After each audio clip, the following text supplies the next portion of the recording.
Bienvenue sur chaîne de WebGClouds. Bien plus qu'une agence web, nous mettons nos différents services. Consultant, expertise technologie et numérique, service à la personne. Sans plus attendre, je laisse la parole à Magali, notre assistant virtuel qui va présenter le sujet du jour. Bienvenue sur notre chaîne. Aujourd'hui, on plonge dans un sujet incontournable pour tous les administrateurs système, les développeurs et les professionnels de l'infrastructure, la supervision et la maintenance des serveurs Linux. Pourquoi est-ce si crucial? Parce qu'un serveur bien surveillé, c'est un service en ligne fluide, sécurisé et performant. Que vous gériez un petit VPS ou un parc de serveurs en data santé, la supervision et la maintenance régulière sont les clés pour garantir disponibilité, réactivité et sécurité. Dans cette vidéo, on va détailler 5 segments essentiels pour comprendre et maîtriser cet aspect vital du monde Linux. Allez, c'est parti! 1. L'importance de la supervision continue.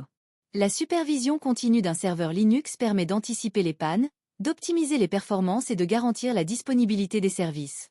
Grâce à des outils comme Nagio, Zabbix ou Prometheus, il est possible de surveiller en temps réel les ressources système, CPU, RAM, disque, réseau, mais aussi les processus critiques, les logs ou encore les connexions.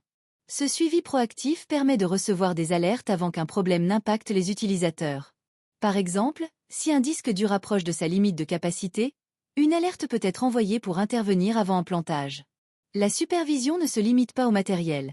Elle inclut aussi les applications, les bases de données, et même les performances web.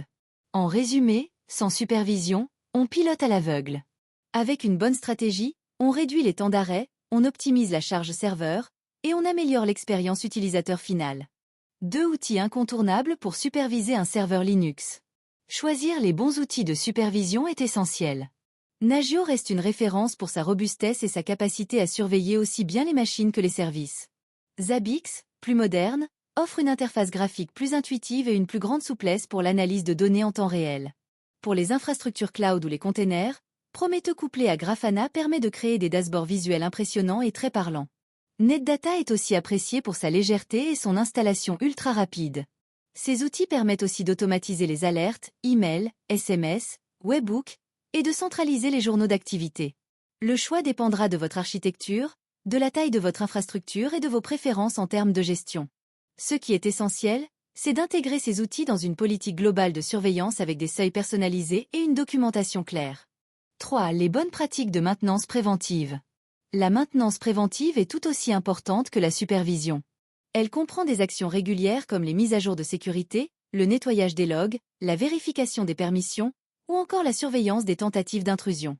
Un serveur Linux doit être entretenu comme une voiture. Plus il roule, plus il faut vérifier qu'il reste performant et sécurisé. L'automatisation peut être un vrai plus. Grâce à Cron, on peut planifier des scripts de maintenance qui tournent à heure fixe pour effectuer certaines tâches critiques. De plus, la tenue d'un journal de maintenance aide à garder une trace de ce qui a été fait, quand et pourquoi. Cela permet de repérer les tendances anormales et d'améliorer l'efficacité des interventions. Enfin, n'oublions pas la sauvegarde régulière des données, qui doit faire partie intégrante de toute stratégie de maintenance. 4. Gestion des incidents et résolution de problèmes. Même avec une bonne supervision et une maintenance rigoureuse, les incidents peuvent survenir. L'objectif est alors de les résoudre rapidement, tout en limitant l'impact. Pour cela, une procédure de gestion d'incidents doit être en place. Elle commence par la détection, via les alertes de supervision, puis l'analyse des logs pour identifier la cause, et enfin l'application d'un correctif temporaire ou définitif. L'utilisation d'outils comme Journalcl, DMESG ou HTOP est incontournable pour diagnostiquer un souci système. Dans certains cas, le redémarrage d'un service suffit. Dans d'autres, il faudra intervenir plus en profondeur. Après résolution, il est important de documenter l'incident, d'identifier ce qui aurait pu être anticipé, et de mettre en place des mesures préventives. Cela améliore la résilience globale du système. 5. Sécurité et mise à jour du serveur. La sécurité d'un serveur Linux repose sur la veille constante, les mises à jour régulières et la gestion rigoureuse des accès. Un système non mis à jour est une cible facile pour les cyberattaques.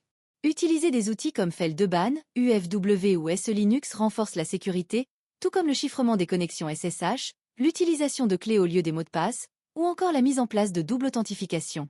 Il est aussi crucial de surveiller les vulnérabilités avec des outils comme Lini ou CrewdKit. Une autre bonne pratique est de limiter le nombre d'utilisateurs ayant accès root, et de suivre précisément qui fait quoi sur la machine. Enfin, La sécurité passe aussi par l'éducation de l'équipe. Connaître les bonnes pratiques permet d'éviter 90% des erreurs humaines. Conclusion. La supervision et la maintenance d'un serveur Linux ne sont pas à prendre à la légère. Ce sont les fondations de la stabilité, de la sécurité et de la performance de vos services en ligne. En appliquant les bonnes pratiques, en utilisant les bons outils et en anticipant les problèmes, vous vous assurez une infrastructure robuste et fiable. Merci d'avoir suivi cette vidéo, n'hésitez pas à liker, commenter et vous abonner pour plus de contenu tech et DevOps. Rejoignez notre formation pratique en consulting, agence web et service à la personne. Si vous souhaitez acquérir des compétences concrètes et vous lancer dans le secteur du consulting, des agences web ou des services à la personne, WebGen Cloud vous propose une formation axée sur la pratique. Oubliez la théorie et l'approche scolaire. Ici, nous vous formons uniquement sur des cas réels et vous préparons efficacement aux défis du monde professionnel. Rejoignez notre équipe et développez vos compétences avec l'expertise technologique et numérique de WebGen Cloud. Découvrez notre programme de formation sur study.webg.cloud.